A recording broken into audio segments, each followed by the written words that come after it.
As the Prophet ﷺ said, as in the hadith of Jabir ibn Abdullah, the Prophet would instruct us to pray for guidance in all of our concerns, just as he would teach us a surah from the Quran. How? He would say, if any of you intends to undertake a matter, then let him pray 2 voluntary units, 2 rak'ahs, nafilah, of prayer, and after which he should supplicate. Okay, what does that mean? It means that if I have a choice between buying a blue car or a red car, I don't pray istikhara. I have to do my due diligence, go for a blue car, for example, and make my decision to buy that car, and totally ignore and neglect the second option. Now I'm determined to buy the blue car. Now I'm determined to marry a particular woman. I had 3-4 potential choices. Now I am decided to take that job offer and not the other one. Khalas, I've got my mind made up. Then I have to do the following. Pray 2 rak'ahs, voluntary, not fard, not mandatory, something that is voluntary. So does a sunnah prayer work? Yeah, it works. There's no problem in that. Then what should I say? Then I should say the dua. Okay, when would I say the dua, sheikh? Because you've said that Ibn Taymiyyah says we have to say the dua before the salam and the dhikr after the salam. This is dua. So should we say it before the salam? If you do it before the salam, this is valid. However, Sheikh Ibn Uthaymeen and other scholars, they say that the wording of the hadith indicates that you should say it after. ثُمَّ لْيَقُولْ.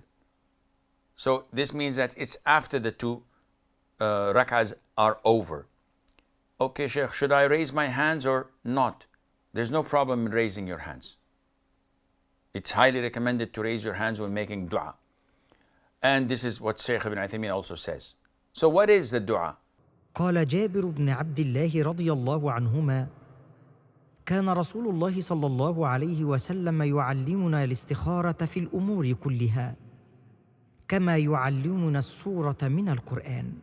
يقول: إذا هم أحدكم بالأمر فليركع ركعتين من غير الفريضة ثم ليقل: اللهم إني أستخيرك بعلمك وأستقدرك بقدرتك وأسألك من فضلك العظيم فإنك تقدر ولا أقدر وتعلم ولا أعلم وأنت علام الغيوب.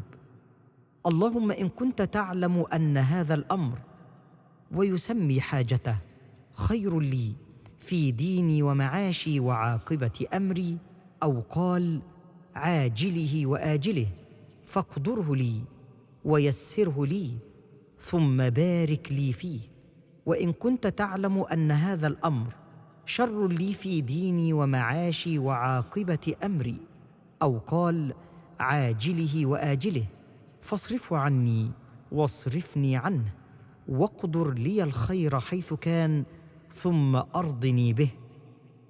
O Allah, I seek your counsel.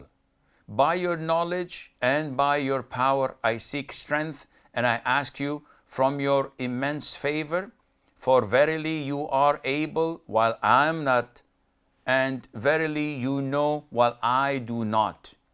And you are the knower of the unseen.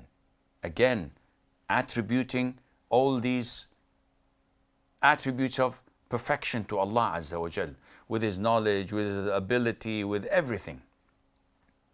Oh Allah, this is what I want.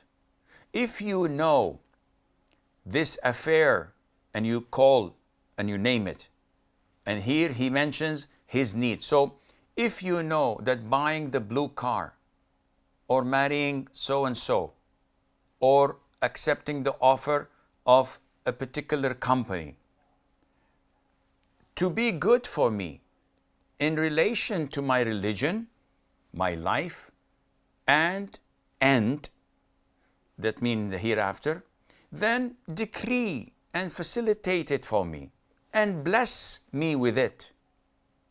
And if you know this affair, and you name it again, to be ill for me towards my religion, my life and end, then remove it from me and remove me from it, and decree for me what is good, wherever it be, and make me satisfied with such. And this is very important. The essence of making this dua is for Allah to choose. But Allah will choose either way. You're asking Allah to make you content, to make you satisfied with whatever choice Allah had made for you.